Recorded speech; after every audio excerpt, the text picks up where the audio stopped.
Ito yung order natin na memory card organizer. Actually SD card. Micro na memory card organizer. Kasi syempre pag nag-endurance tayo, actually hindi naman para sa endurance to, para sa Philippine Loop sana. Kaso syempre since mag-endurance na tayo, bilhin na natin para ma-dual purpose siya. Magamit natin sa endurance, magamit din natin sa tawag dito sa Philippine Loop. Nakikita ko na to sa mga sa mga Facebook dati, kaso nahirapan ako hanapin kung anong pangalan niya. Tapos actually more than 1 week ko siyang na-order ata.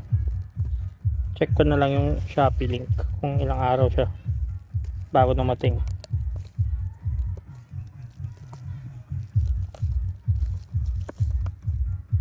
Natin ba? Parang hindi naman tayo mag-focus. Oh, ni Pat ko. Parang baliktad. Yun, no? Unboxing. Buddy. Uy, may free siya. Naman gusto ko freebies. So, may freebies siyang handler siguro to. Ito yung kahon. Ito siya. So, tanggalin natin sa lagyan. Actually, pwede itong yan. Pwede itong ano ba ito?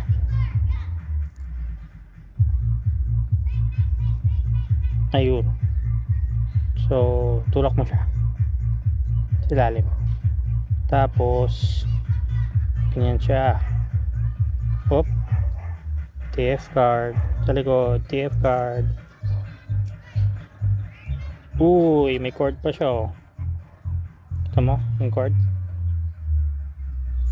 Ganyan lang ba? Ang dami, oh. Diba? Ang dami. Ang dami mong pagpipili, oh. Sagad na. Ayan, sagad na. So, may type C. May type C. Ito yung reader, card reader. So, pwede rin siyang card reader. Yan siya.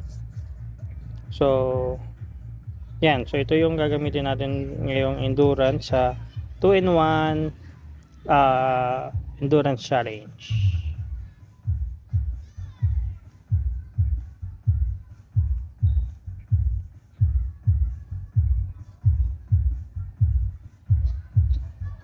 Yan. So, yan siyang adapter.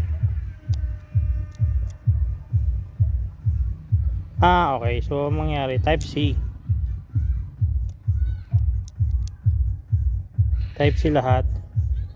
Ano itong USB dito?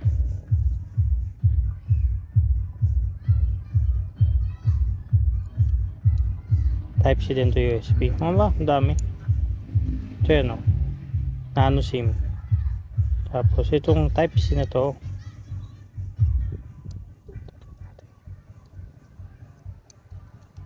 type C to type C pala.